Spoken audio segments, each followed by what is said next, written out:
Ça y est, la saison a repris, et quoi de mieux que de commencer par le FC Barcelone comme premier bilan de la saison. Mon cher Thomas, comment ça va? Bah écoute, tout va bien. Ouais, il va falloir qu'on parle du Barça. C'est pas la vidéo que j'aurais voulu faire au tout début, mais bon, il cartonne, donc faut en parler. Et puis surtout, regarde Chris, 300e vidéo sur le vestiaire. C'est beau Est-ce, ça. est-ce qu'on va avoir nos 30 000 abonnés pour la 300e? Ça serait quand même beau, ça. Ah, Hein? ça va dépendre de notre performance sur le Barça, mais crois-moi, moi je suis hypé par ce Barça, tu le Hmm. sais, je te l'ai déjà partagé. Dans mes prédictions qu'on a partagées ici pour la saison 2024-2025, j'ai dit que le Barça allait être champion. Et Hmm. c'est pas pour faire plaisir à la communauté, c'est que j'y crois. Et en ce moment, le début de saison, il est quand même assez positif. Hmm. Et ça, je pense que on va en parler. En tout cas, n'hésitez pas à vous abonner. On va être là tous les jours, c'est reparti. Nouvel horaire et grosse actualité sur le football.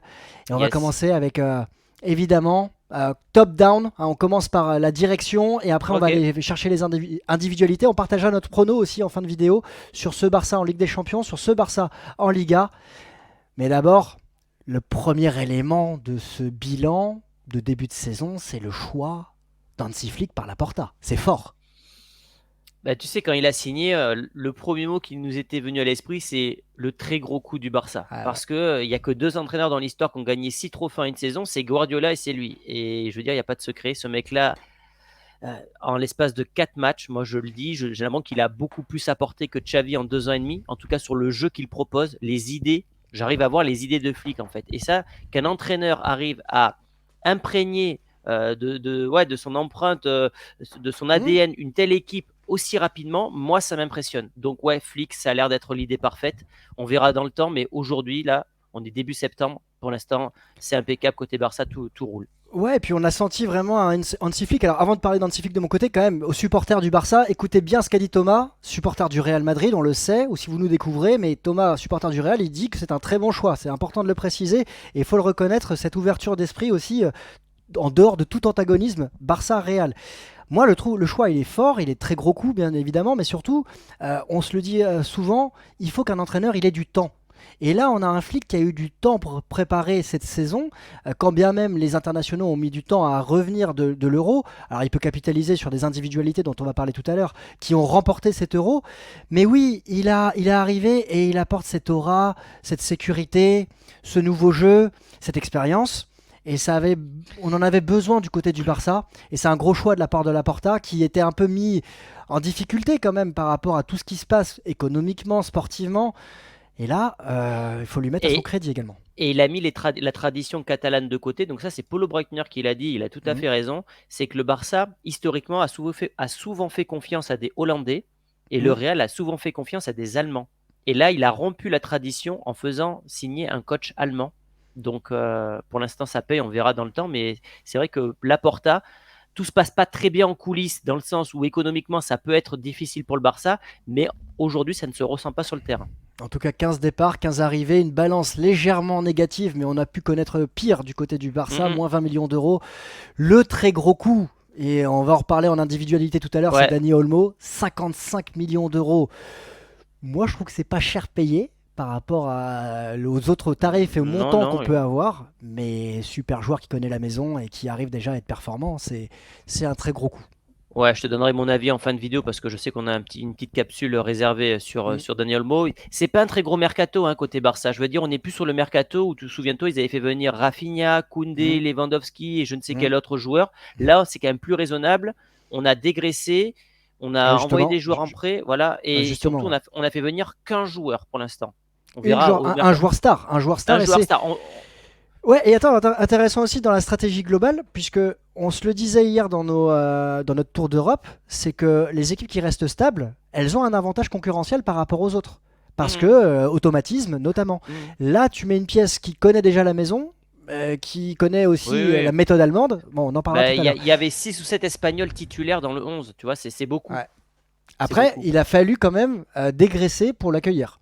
Exactement. Ça, c'est oui, ben, notamment le départ d'un certain Gundogan. Ouais, ça c'est cher. Ça a rendu les supporters catalans très tristes. Lui aussi, parce qu'en gros, on lui a fait comprendre qu'il fallait qu'il parte parce qu'il avait un très gros salaire. C'était le troisième ou le deuxième le plus élevé du club derrière Lewandowski. En termes d'image, j'avoue que ça, c'est pas top de devoir virer un mec Mm. aussi réputé au bout d'1 an. Ouais, Il te après il est parti et je pense que lui aussi a trouvé. J'ai pas senti, alors c'était pendant mes congés, mais j'ai pas senti un désir à 400% de vouloir rester et de Ah non, faire des pieds et il des voulait mains pas comme être un. il voulait pas être un boulet pour le club. En gros, c'est OK, vous voulez que je parte? Bon, je vais pas être le gars qui va empêcher le Barça de faire son mercato. Vous voulez que je parte, je partirai. Et puis, Ouais, en mais tu gros, vois, un Frankie de Jong, il a quand même, il avait été ouais, poussé vers la sortie. Il est resté, bon, c'est un très bon joueur évidemment, mais tu vois, ouais. dans l'approche, je pense que Mais si il était attiré par un retour du côté de Manchester City. Frankie de Jong, c'est lui le deuxième plus gros salaire du coup. Ouais, bah Euh, ouais. Et donc, ouais, dégraissé de Gundogan, Marcos Alonso, Sergi Roberto qui est parti à Com, hum, Vitor Roque, échec hum, quand même. Je sais plus, c'est un prêt. Attends, on va regarder. Ouais, c'est un prêt, d'accord. hum. Échec, Bah oui, Clément oui, oui, Langlais, Atlético Madrid. Bon, à voir parce que l'Atlético quand même, ça, ouais, c'était fort. hum, c'est clair. Ouais, ouais, Bon, ils ont dégraissé, mais c'est pas le plus gros mercato du Barça auquel on est assisté cet été. ça n'a pas perturbé le début de saison en tout Ah non, cas, puisque non, le Barça est premier, 12 points, 4 victoires en 4 matchs, 13 buts marqués, 3 buts non. Ouais. encaissés. Bah Le tiens, C- zoom un petit peu là. Ah, on zoome, allez, on zoome. Tu veux voir la deuxième place du Real, c'est ça? Non, non, mais pour que les gens voient le goal average ultra positif quand même du Barça, parce que ok, il y a 4 victoires, mais c'est surtout pour moi la différence de but qui est assez impressionnante. Ouais. Ça veut dire que c'est une équipe qui marque énormément et ça fait partie ça de l'ADN flic, c'est tu mènes au score, tu continues d'attaquer. Tu Et, respectes l'adversaire en faisant ça aussi. mais surtout, c'est que à la différence d'un Barça sous Xavi qui à chaque fois qu'il menait au score reculait et se mettait en danger, bah, ce Barça version flic, c'est tout le contraire, j'ai l'impression. Alors, les supporters du Barça me contrediront ou pas, mais j'ai l'impression que ce Barça-là, dès qu'il mène au score, bah, à aucun moment ils se disent attention, on va reculer, on va gérer le score. Non, ils continuent d'attaquer, d'attaquer, d'attaquer. Même lorsque c'était à Valence, à Mestalla, même quand c'était contre Bilbao, on sait que c'était un match difficile. Mais voilà, le Barça continue d'attaquer. C'est ma conception du football en tout cas, c'est le respect de l'adversaire. C'est quand bien même tu mènes 3-4-0, tu dois continuer pour deux raisons. Un, on l'a dit, le respect de l'adversaire. La deuxième raison, c'est que tes joueurs vont également garder cette exigence, une exigence élevée qui te permet de rester concentré tout au long du match et de mettre la pression sur les remplaçants. Parce que les remplaçants, quand ils vont rentrer, ils vont voir que tu as mis un doublé ou que tu as fait une passe d'ess Mm, ou mm. que tu as fait un clean sheet, ils vont se dire attends, moi aussi j'ai envie de montrer que je peux faire la même chose. Donc c'est une vraie bonne concurrence saine, en tout cas pour ce début de saison. Et puis, Et attends, il y a. dernier mot sur les matchs. Ouais, C'est 4 victoires, mais c'est quand même. Il y a 3 matchs pour moi qui sont assez difficiles. C'est Bilbao, Valence et aller ah au ouais, attends. Rayo. C'est jamais facile aller au Rayo. Il y a juste ce match contre Valladolid. C'est un promu. Ils en ont pris 3 contre Madrid. Je pense que c'est une équipe qui va malheureusement jouer le maintien. Hmm. Mais voilà. Et en plus, ce qui est intéressant, c'est qu'il y a pas mal de buteurs différents. Tu vois, il y a Torres, il y a Olmo, il y a un triplé de Rafinha, il y a Koundé, il y a Lewandowski. Donc ça veut dire que le danger peut venir de partout finalement. Cette puissance offensive, elle fait flipper. Elle Mm. fait fliquer, j'ai envie de te dire, non? Mais en tout cas, regarde, oui, meilleur buteur du championnat, Robert Lewandowski, 4 matchs, 4 buts. Rafinha, alors que certains pouvaient dire, bah c'est bon, il est finito. Comme quoi, quand tu as une bonne hygiène de vie, tu peux performer sur la durée tout en restant dans un top club européen. Rafinha, deuxième meilleur buteur. Alors c'est peut-être lui potentiellement la surprise de ce début de saison parce qu'il a quand même été performant. Bon après il Il met, met 3 buts là, ouais. voilà, il met 3 buts sur le dernier match, mais cette puissance offensive, elle se retrouve également dans ces 3 passes d'ess de Mm. Rafinha C'est ça et surtout, ouais. Et Yamal, évidemment. Yamal qui est.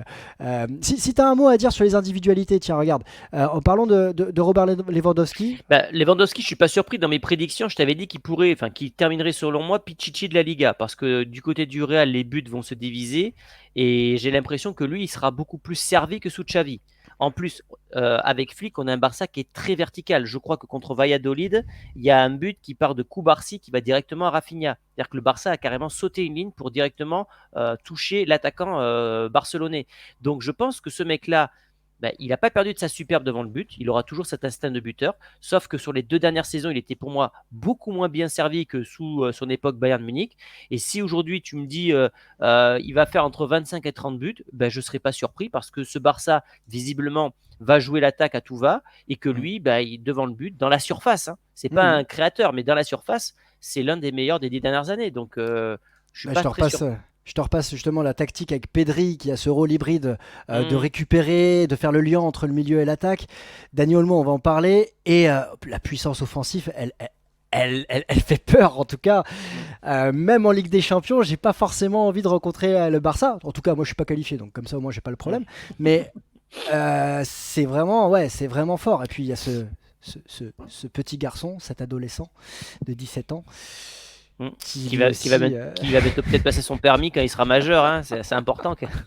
Le Non mec est même pas mais majeur, c'est dingue. Il a gagné l'Euro, ouais, 16 matchs, 16 victoires sur les 16 sur les derniers 16 matchs, derniers. hein, c'est ça. Ouais. Ouais, ouais. Voilà, Trop- 11 assists, 3 buts, quoi. Donc le gars, bah, il fait partie des éléments décisifs, quoi. C'est-à-dire que ça devient presque un leader offensif. C'est ça qui est assez terrifiant. Tu te dis, quelle est sa marge encore? Enfin, est-ce qu'il a un potentiel pour vraiment encore passer des paliers? Parce que déjà, que son niveau est exceptionnel, c'est ça qui est assez terrifiant, d'où l'angle, ce Barça est terrifiant, quoi. Ah oui, après, il y a la seule question que j'ai, c'est ou la blessure ou Bah, la répétition des rencontres. mm. Bah, Mais et parce justement, que ouais, vas-y. c'est l'interrogation que j'ai sur ce Barça. Tu fais bien d'en parler, des blessures. C'est- Ouais, mais Je me dis, juste pour terminer avec Lamine Yamal, il marche sur la Liga et moi, ce qui me perturbe positivement, c'est que le garçon, il a remporté l'Euro. J'ai 40 ans, j'ai vu l'équipe de France remporter la Coupe du Monde en 98 et avec Thierry Henry et David Trezeguet. J'étais en âge de voir le Mm. football et de comprendre et de voir Thierry Henry, David Trezeguet, qui avait 19-20 ans à ce moment-là, reprendre avec l'AS Monaco. Ça a été très difficile pour eux au mois d'août. Je me rappelle, ils ont planté des buts, certes, mais le début de saison était dur. Ouais. Là, En- lui, il reprend. Ouais, Pas mais on même est dans une génération, mais époque où les plus jeunes joueurs, maintenant, ils sont plus rapidement prêts qu'à l'époque aussi. On leur donne plus de temps et de confiance qu'auparavant, déjà, je pense aussi.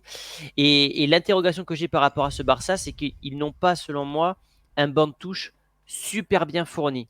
Donc, s'ils n'ont pas de blessure, ça va aller. Et encore, faudra voir comment ils vont pouvoir gérer la Ligue des Champions, la Super Coupe, la Copa del Rey, etc. Mais c'est peut-être la seule interrogation que j'ai sur ce Barça, c'est s'il y a blessure, est-ce que, je sais pas, tu perds un Pedri, un Yamal, est-ce que la machine, elle tourne aussi bien? Tu vois. ouais, alors voilà, oui, c'est sûr que si tu perds tes hommes les plus forts, voilà, est-ce que Ferran Torres il va pouvoir Voilà, suppléer c'est ça. En gros, c'est Lewandowski? ça, quoi. Oui, après, oui, alors quand tu as la profondeur de banc des top clubs européens, City, Real Madrid, quand je dis top clubs, c'est ceux qui sont Mhm. Ouais, ouais. définis pour aller chercher la Ligue des Liverpool. Champions. Ouais, Liverpool pour aller remporter dès à présent la Ligue des Champions. Je dis pas que le Barça ne peut pas la remporter, mais ce serait davantage une surprise que Mhm. Manchester City par exemple. Ouais, C'est ouais. sûr que c'est pas la même profondeur de banc. Maintenant, ça reste acceptable. Ça sera peut-être un peu juste pour la Ligue des Champions et en cas de blessure, je te Mhm. l'accorde. Concernant la dernière recrue, Dani Olmo, moi je kiffe. Je kiffe le Ouais. joueur. Ce côté, tu sais, hybride, ce joueur qui peut jouer un peu partout, qui a cette faculté aussi de comprendre l'exigence qu'il a acquis du côté de Leipzig en Allemagne, cette rigueur, qui connaît la Masia, qui connaît le QI Barça. football. Ouais, et puis J'ai pas d'autres mots, quoi.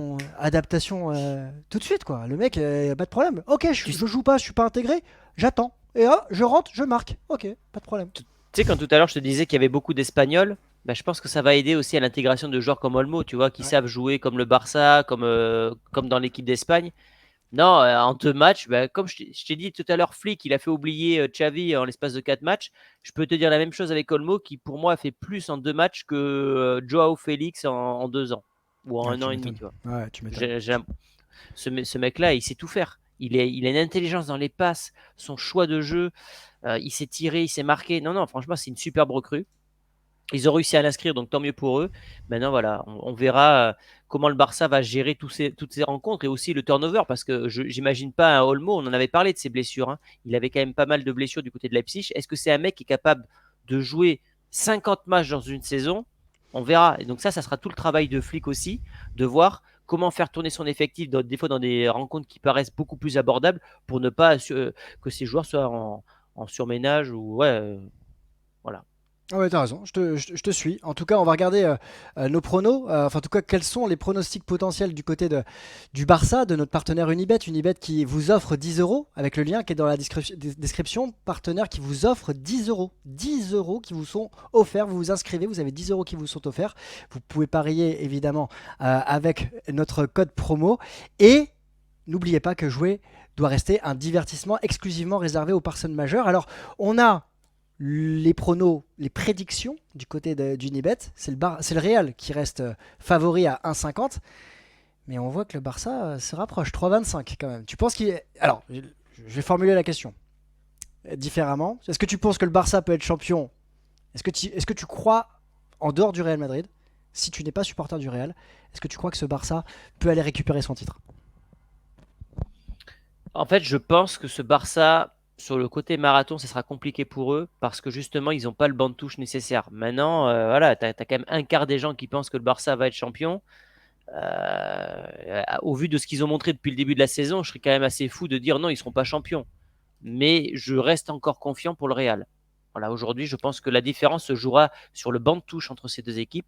À ce jeu-là, le Real a un coup d'avance. Maintenant, si le Real perd tout un week-end sur 2 points, ça se trouve Ouais. dans un mois et demi, je dis que le Liga est plié. Justement, tiens, regarde, je vais te partager le calendrier sur les 6 semaines qui nous attendent. Il y a un premier tournant, je trouve, et T'as on raison. est d'accord là-dessus, sur la semaine qui arrive. La semaine qui arrive Trêve post-international. internationale, ouais. Voilà, on est sur 3 matchs à l'extérieur du côté du Barça, le retour en Ligue des Champions, et des matchs qui sont assez costauds quand même, tu vois. Et Oui, il va falloir aller voir qu'est-ce qu'il y a dans le ventre de cette équipe, s'il n'y a pas de blessure pendant la trêve évidemment aussi. Mais ça, c'est un on a premier tournant. On n'a pas le Girone de l'an passé, mais bon, je pense que c'est une équipe qui va quand même poser des problèmes au Barça. 2 victoires pour Girone l'année dernière. Monaco, on en a déjà parlé. Villarreal, ça reste une surprise pour ce début de saison. Après ces 3 matchs-là, tu as l'impression qu'il y a des matchs Ouais, plus ouais. abordables. Bah, t'as un slot de 5 matchs, tu Ouais, vois. voilà, c'est ça. Getafe, Osasuna, Young Boys, Alaves. Allez, Séville, c'est différent. Mais t'as 4 matchs où tu sens que le Barça peut faire quasiment carton plein. Hum, hum, Et hum, hum. après, t'as de nouveau une semaine assez importante avec en Avec point Séville, d'orgue ouais. le Real, le Classico. À Bah Madrid. ouais, ouais, Séville, tu as la réception du match peut-être le plus important dans cette phase de groupe, c'est la réception du Bayern Munich. Et ensuite, tu as le Classico à Madrid et le derby catalan. Donc, ouais, il y aura tellement qu'il y a un slot difficile, ensuite beaucoup plus abordable et encore une partie difficile. Donc, à voir. C'est vrai que là, à partir de début novembre, on aura vraiment une idée de ce que le Barça a dans ce bid et est-ce qu'ils peuvent aller chercher des trophées cette saison, que ce soit la Liga ou des coupes. Tiens, et je te partage juste là, je retrouve ma slide, elle est ici. Les prédictions d'Unibet concernant la Ligue des Champions. Hum, hum, On est sur un Barça qui est à côté à 15. hum, 15 hum. pour la victoire finale. Il fait partie des top clubs notés quand même, hein. C'est-à-dire qu'il y Ouais, a, ouais. il y a Ouais, City, le Real ça reste le évidemment, Barça quand même, hein. le PSG et le Barça à Ah, ils sont 15. devant le PSG par contre. Ah Non, oui. le PSG, non, ils sont devant en tant que favoris, mais le PSG est plus parié pour la victoire finale. Mais ils sont Oui, devant, ils mais sont pour plus les favoris bookmakers, ouais, c'est ça. ouais, ils sont plus favoris que le Paris Saint-Germain. Je pense que ça se comprend aussi par rapport au départ d'Mbappé. Le PSG peut monter en puissance durant la compétition. Mais moi, je suis curieux de voir ce Barça et très rapidement d'ailleurs face à Monaco. Un match qu'on analysera ici évidemment sur la chaîne pour tous nos abonnés. Je suis curieux, mais moi je vois ce Barça, je le redis, je trouve que le Real est une équipe qui va être encore très performante en Ligue des Champions et risque de perdre des plumes en Ligue des Champions et potentiellement de pouvoir aller garder cette Ligue des Champions, même si City sera très dur à battre. Mais le Barça, pour moi, va faire le taf en Liga et ça va se Mhm. jouer. On aura déjà un premier élément de réponse après Ouais, ces 3 ouais, matchs la semaine prochaine. c'est clair. En tout cas, supporter du Barça, je pense que vous êtes heureux parce que vous auriez peut-être pas imaginé un départ aussi idyllique avec Hansi Flick, que ce soit en termes de résultats, mais surtout, je te dis, dans l'approche des matchs, la mentalité qui se dégage de ce Barça, c'est pas que des résultats, 4 matchs, 4 victoires, tu sais, 1-0, parce que sous Xavi, c'était que des victoires 1-0 quand ils sont champions d'Espagne. Je sais plus combien il y a de victoires 1-0, donc en termes de spectacle, et on sait que c'est important Ah oui. pour les supporters du Barça, là pour l'instant c'est une entrée parfaite. Et ben cette entrée parfaite, elle mérite d'être confirmée. Dites-nous en commentaire ce que vous avez pensé de cette vidéo. S'il y a des éléments qui manquent, n'hésitez pas à nous les compléter, toujours avec Yes. bienveillance évidemment. Nous on se retrouve demain pour une prochaine vidéo. N'hésitez pas à vous abonner, à nous apporter de la force et surtout, hashtag Barça. Et on attend les 30 000 maintenant. On Ah oui, espère que oui, ça vous oui. a plu. Voilà, exactement. On veut les 30 000 pour la 300e vidéo du vestiaire, les amis. On compte sur vous. Allez, ciao. Ciao.